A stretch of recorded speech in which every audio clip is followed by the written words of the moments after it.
तो लगातार हम आपके पास सब इम्पोर्टेंट वॉइसेस लेकर आ रहे हैं। आज की बड़ी अनाउंसमेंट जो एमएसएमई सेक्टर के लिए इकोनॉमिक पैकेज स्टिमुलस जो अनाउंस किया गया है, पहला चरण उसका आज हुआ है और एमएसएमई फोकस में है। एमएसएमई की सबसे बड़ी वॉइस, जी हाँ, मैं यूनियन मिनिस्टर जो है हमारे साथ, mister Nitin Gadkari, MSME sector को देखते हैं। सर, बहुत-बहुत शुक्रिया, आपसे हमारी बात हो रही है और आज आपका लगातार बिज़ी दिन चल रहा है, फिर भी आपने हमें टाइम दिया, उसके लिए धन्यवाद। पहले तो सर, जो अनाउंसमेंट की है आज, बहुत सारे लोगों ने उसको सराहा है, बहुत सारा काम हुआ है आपके मंत्रालय की तरफ से, फाइनेंस मंत्रालय की तरफ से। जो आपने प्रपोज़ल दिया था सर, सभी बात मान ली गई है या कुछ बातें थी जो नहीं इस वक़्त इंक्लूड हो पाई? कुछ और होप रख सकते हैं क्या एमएसएमई सेक्टर अभी सरकार से? देखो, पहली बात तो ऐसी कि हमारे देश के टोटल जीडीपी में 29% कंट्रीब्यूशन एमएसएमई का है। जी हाँ, हमारा 48% हमारे देश का एक्सपोर्ट एमएसएमई से होता है और जी, अभी तक 11 करोड़ जॉब्स क्रिएट हुए हैं। बिल्कुल। सबसे इम्पोर्टेंट चीज़ है कि हमारे देश में अभी सब रजिस्टर नहीं हुई है, पर अंदाज ये है कि सर्विस सेक्टर और मैन्युफैक्चर सेक्टर मिलकर करीब 6.5 करोड़ से ज़्यादा एमएसएमई है और आज हमने इसकी लिमिट भी बढ़ा दी है। तो स्वाभाविक रूप से ये संख्या और बढ़ेगी और मैं अनुरोध करूंगा सबको कि सर्विस सेक्टर और एमएसएमई इंडस्ट्री वालों को, मैन्युफैक्चरिंग को, कि आप रजिस्ट्रेशन ले लीजिए। अब सरकार की ओर से जो हमारी अनेक योजना है उसका फायदा आपको मिलेगा और मैं मानता हूं कि ये जो आज घोषणा हुई है, ये एक ऐतिहासिक निर्णय है कि टोटल जीडीपी का 10%, 20 लाख करोड़ का ये पैकेज है और पहला 3 लाख करोड़ एमएसएमई को जो मिला अभी, तो विशेष रूप से जो एमएसएमई में जिनका बैंक में लोन है, वर्किंग कैपिटल है, उसमें 20% ज़्यादा मिलेगा। अगर 5 करोड़ का है तो 6 करोड़ मिलेगा, यानी 1 करोड़ बढ़ेगा। और जब बैंक में लोन बढ़ता है, अगर ज़्यादा मिलेगा तो कोलैटरल देनी पड़ती है, कुछ प्रॉपर्टी मॉर्गेज करनी पड़ती है।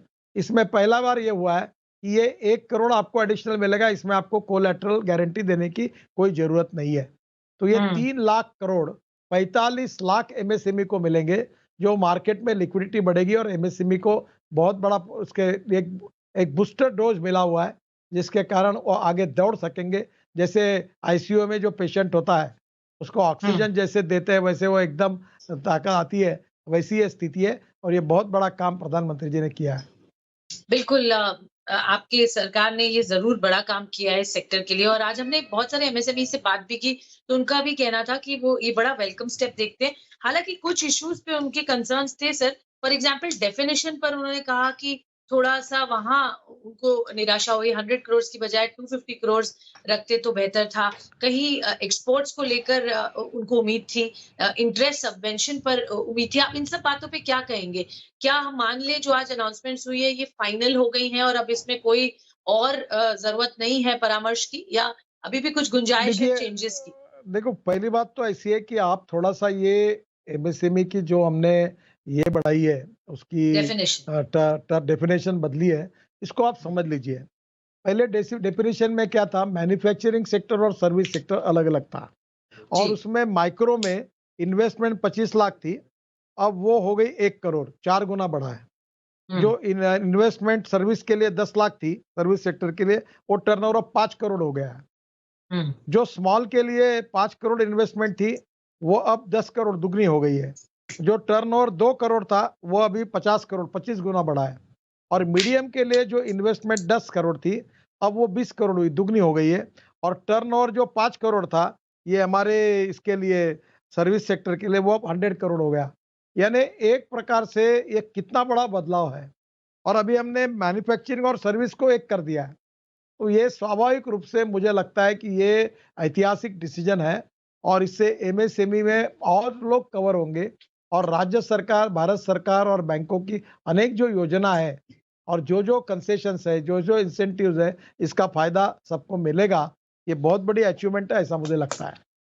ओके, सबको मिलेगा फ़ायदा और ये अचीवमेंट बहुत बड़ी है। बट सर, एक बड़ा सवाल जो सब जानना चाह रहे हैं कि गवर्नमेंट के पास पैसा कहाँ से आएगा? जो ये अनाउंसमेंट की है इतने बड़े अमाउंट की, कैसे सरकार जुटाएगी ये पैसा? इस पर थोड़ा हमें डिटेल दीजिए। देखिए, 3 लाख करोड़ जो बढ़ेगा उसकी गारंटी सरकार लेती है। मैं आपको पहले ही बताता हूँ कि आप हुँ, समझ लीजिए कि हमारे यहाँ काम कैसे होता है। जी। एमएसएमई की जितनी योजनाएँ होती हैं, जो राष्ट्रीयकृत बैंक हमारे यहाँ कर्जा देती है, उन सब योजना में जो भी पैसा वो देते हैं, उसके लिए एमएसएमई डिपार्टमेंट हमारा फाइनेंशियल ट्रस्ट है, उसका नाम है अलग। उसमें हम लोग इंश्योरेंस प्रीमियम भर के उसकी गारंटी करते हैं। जैसे पीएमजीएसवाई में अगर 1 लाख करोड़ का लोन दिया गया, तो उसमें 75,000 करोड़ हम सिक्योर करते हैं, और इसलिए उस लोन के अगेंस्ट हम लोग 1500 करोड़ रुपए इंश्योरेंस प्रीमियम भर के सिक्योर करते हैं कि इसमें कुछ गड़बड़ होगी, डूब गया तो हम गारंटी लेते हैं। और 25% ही बैंकों को है, और 25% के बदले में बैंकों को उसकी पूरी मशीनरी और फैक्ट्री मॉर्गेज होती है। तो ये पहली बात तो रिस्क लेती है सरकार। अब ये 3 लाख करोड़ जब आएगा, जो एमएसएमई को मिलेगा, इसकी रिस्क भारत सरकार ले रही है। इसमें रिजर्व बैंक की गाइडलाइन होगी और बैंकों को देना पड़ेगा, इसकी गारंटी है। और इसलिए बैंक, रिजर्व बैंक और सरकार के गाइडलाइन पर ही बैंक और रिजर्व बैंक चलती है, कोई ऑटोनोमस नहीं है। और इसलिए स्वाभाविक रूप से ये सरकारी पैसा है। कुछ पैसा, जैसे मुझे आप रोड सेक्टर में बोलते हैं कि मैं बजट 1 लाख करोड़ का है, 2 साल में 2 लाख करोड़ होते हैं, और मैंने अभी निर्णय किया है कि मैं 2 साल के अंदर 15 लाख करोड़ के काम अवार्ड करूंगा। तो लोग मुझे बोलते हैं कि ये 2 लाख में 15 लाख करोड़ के काम कैसे करेगा? तो जी। फॉरेन फंड्स लाएंगे, बीओटी, पीपीपी, हाइब्रिड एन्युटी, फिर फॉरेन इन्वेस्टमेंट, फिर टीओटी, और फिर वो insurance fund, pension fund, world bank, ADB, दुनिया भर से मैं प्राइवेट इंडस्ट्री का भी पैसा खड़ा करके फिर मैं करता हूँ। तो ये जो हम्म। है, ये पैसा बैंकों से आएगा, और ये पूरा हम्म। आएगा। इसका बजट पे साथ संबंधित गारंटी केवल सरकार को लेनी पड़ेगी, और वो रिजर्व बैंक और इनके भारत सरकार ने जो गाइडलाइन दी है उसी के अनुसार है। तो मुझे लगता है ओके। ये कहाँ से आएगा, कैसा आएगा, जब ये घोषणा सरकार की है, इसके ऊपर पूरी तरह अमल होगा, इसका विश्वास रखिए, यही मैं सबसे आह्वान करूंगा। ओके, विश्वास रखिए और इस पर सरकार डेफिनेटली देख रही है बहुत क्लोजली। और इसका सर फिस्कल डेफिसिट पर कितना असर पड़ सकता है, ये भी कंसर्न है। इकोनॉमिस्ट इस पर क्वेश्चंस जो उठा रहे हैं, उस पर आप क्या कहना चाहेंगे? आप कैसे उनको आश्वासित करेंगे? देखिए, आपको ओवरड्राफ्ट लेते कभी कभी इंडस्ट्री में, बिजनेस में, हम्म। और ये बट नेचुरल होता है, क्योंकि कभी अच्छे दिन होते हैं, कभी बुरे दिन होते हैं। जी। कभी रेवेन्यू बढ़ता है, कभी कम होता है। अब मैं आपको एक हम्म। सिंपल सवाल पूछ रहा हूँ कि 20 लाख करोड़ अलग अलग मार्ग से अगर इंडियन इकोनॉमी में आएंगे, हम्म। तो जो पैसा जाएगा लेबर के पास जाएगा, इंडस्ट्री के पास जाएगा। तो लेबर के पास सब जो पैसा जाएगा, तो लेबर जो है वो अपने बच्चों के लिए कपड़े खरीदी करेगा, तो उसमें जीएसटी मिलेगा। अगर कोई वॉच हम्म। खरीदी करेगा, कोई टीवी खरीदेगा, उस पर पैसा मिलेगा। तो हम्म। स्वाभाविक रूप से पैसा ये रुकता नहीं, ये घूमते जी। रहता है। और हम्म। इससे लिक्विडिटी बढ़ती है, उससे टैक्स रेवेन्यू बढ़ता है, और हम्म। नेचुरली उससे इकोनॉमी का हमारा ग्रोथ रेट बढ़ेगा, और ये ओके। बढ़ने के कारण इकोनॉमी मजबूत होगी। तो ये जो है, ये पैसा जो है, ये कोई सब सरकारी बजट का नहीं है। कुछ रिजर्व बैंक के तरफ से आएगा, बैंकों को आएगा, कुछ बैंकों का पैसा आएगा जिसकी गारंटी हमने ली है। कुछ सरकार अभी, जैसे ये अपने ये ईपीएफ की बात हुई है, वो पैसा हम अपने हम्म। बजट से उनको जमा करेंगे। तो ये ओवरऑल हम्म। इसका इफेक्ट सब मिलाकर मिला जुला रेवेन्यू बढ़ाने में होता है, इकोनॉमी को मजबूत करने में होता है। फिर ये हम्म। दूसरा, जो एक्सपर्ट लोग सवाल पूछते हैं कि इतना पैसा अगर आएगा तो महंगाई बढ़ेगी। अब जी। ये कैसा है कि ये डबल ढोलकी बजाने वाले हमारे यहाँ कभी नहीं है। आपका सबसे पहला प्रश्न है कि एमएसएमई सेक्टर प्रॉब्लम में है, उनको मदद मिल रही है, कैसी मिल जी। रही, कौन दे रहा है, इसके बजाय मदद मिल रही है, और ये सेक्टर इससे बाहर निकलेगा, ये जी। इंपॉर्टेंट है। इस भाव को जी। समझकर आगे जाना होगा, ये मेरी रिक्वेस्ट है।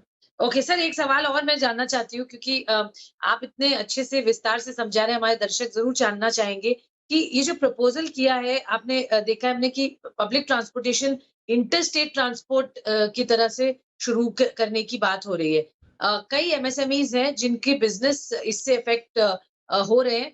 कहीं कन्फ्यूज़न है, कई स्टेट्स इसको ठीक से लागू नहीं कर पा रही हैं। उसका आप कैसे देख रहे हैं? क्योंकि आप ट्रांसपोर्ट पर भी आपकी नज़र है, और उसको आप कैसे रिज़ॉल्व करेंगे? क्योंकि कई कंपनीज़ इसमें उलझ रही हैं। देखो, पहली बात तो ऐसी है कि हमने नेशनल हाईवे गुड्स ट्रांसपोर्ट के लिए शुरू कर दिया है, हुँ। और 75 से 80% गुड ट्रांसपोर्ट अब शुरू हो गया है। दूसरी बात, हमारे पोर्ट में एक्सपोर्ट इंपोर्ट शुरू हो गया है।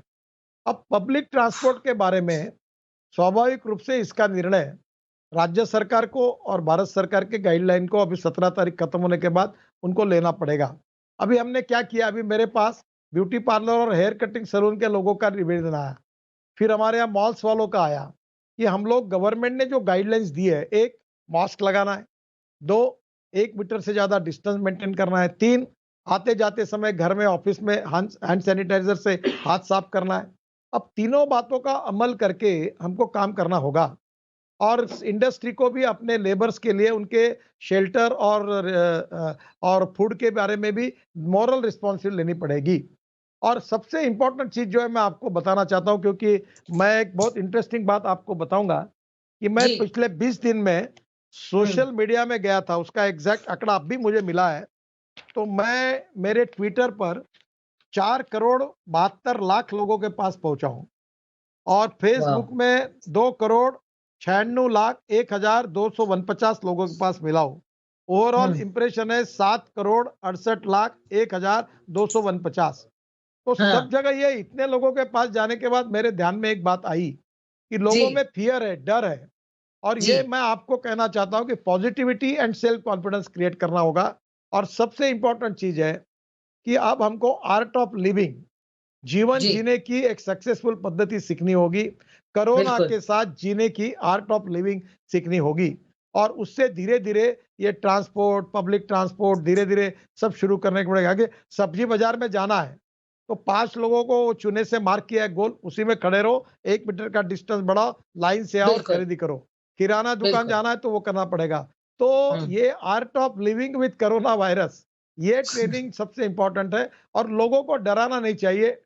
पॉजिटिविटी और कॉन्फिडेंस क्रिएट करना चाहिए। ये जो माइग्रेंट लेबर हुए ये डर के कारण चले गए। अगर ये बिल्कुल। फिर से आएँगे उनको रोज़गार मिल जाएगा और अब कोई द उसमें अगर हम लोग गाइडिंग प्रिंसिपल का पालन करते हैं, तो कोरोना जी। की कोई रिस्क नहीं है, कोई धोखा नहीं है, ये मैं कहना जी, चाहता हूँ। बिल्कुल, तो ये बहुत बड़ा मैसेज है सर आपको फ्लाईओवर मैन की बजाय मैं तो ल कहती हूँ नंबर्स मैन भी बोलना चाहिए। आपने जो आंकड़े बताए और इतने स्पष्ट आंकड़े बताए, उस पर भी बहुत-बहुत शुक्रिया सर। एक स्क्रैपेज पॉलिसी पर आखिरी सवाल और फिर मैं आपको धन्यवाद करती हूँ। स्क्रैपेज पॉलिसी जो ऑटो इंडस्ट्री उम्मीद कर रही है, क्या ऑटो सेक्टर को वेट करना चाहिए? कुछ अनाउंसमेंट्स उनके लिए भी है एफएम की तरफ से या अभी देखिए ऑटो का नंबर नहीं आएगा? देखो आपने मुझे एक सवाल पूछा था। जी, अब प्रश्न ऐसा है कि कुछ विषय ऐसे है, कुछ समस्या ऐसी है, जो मेरे डिपार्टमेंट पर मुझे लेने का अधिकार है। और कुछ जी, विषय ऐसे हैं कि जो डिपार्टमेंट में निर्णय करने के पहले मुझे फाइनेंस और कंसर्निंग मिनिस्टर के साथ भी अप्रूवल लेना पड़ता है। जी, तो मैं आपको सबसे पहली बात बताना चाहता हूँ कि एमएसएमई सेक्टर में भी और ऐसे अनेक निर्णय करने पड़ेंगे। जो फीडबैक मिला है, जो मेरे डिपार्टमेंट के अंडर है, वो करेंगे। जहाँ तक ये जो स्क्रैपिंग पॉलिसी है, ये तुरंत लानी चाहिए। ये ऑटोमोबाइल इंडस्ट्री की माँग है। हमारी इंडस्ट्री 4.5 लाख करोड़ की इंडस्ट्री है। 1,45,000 करोड़ का एक्सपोर्ट करती है और सबसे ज़्यादा एम्प्लॉयमेंट पोटेंशियल इस इंडस्ट्री ने दिया है। और मैं मानता हूँ कि 5 साल के अंदर वर्ल्ड के सभी ब्रांड अब इंडिया में हैं और हम वर्ल्ड के नंबर 1 के मैन्युफैक्चरिंग हब बनेंगे। और इसलिए स्क्रैपिंग इज़ वेरी इम्पोर्टेंट। लगभग काफ़ी क्लियरेंसेस हुए। मैं नागपुर में हूँ। कल मेरी सेक्रेटरी के साथ डिटेल बातचीत हुई है। मैं जल्द से जल्द ये स्क्रैपिंग पॉलिसी के बारे में पूरी घोषणा करूँगा। निर्णय हो जाएगा और निश्चित रूप से इसका फ़ायदा ऑटोमोबाइल सेक्टर को होगा। समय गया है, मैं बहुत बार कहता था कि मैं कर रहा हूँ, उसमें थोड़ा देरी हुई है, ये मैं स्वीकार करता हूँ, पर ये जल्दी हो जाएगा, ये मैं विश्वास देता हूँ। बहुत-बहुत शुक्रिया सर, विश्वास दे रहे हैं आप और ये डेफ़िनेटली आगे आने वाली है। ये सुनकर ऑटो सेक्टर को एक बड़ी राहत भी मिलेगी। नितिन गडकरी जी आपका धन्यवाद हमें समय देने के लिए। तो ये थे एमएसएमई सेक्टर के मंत्री और वो रोड ट्रांसपोर्ट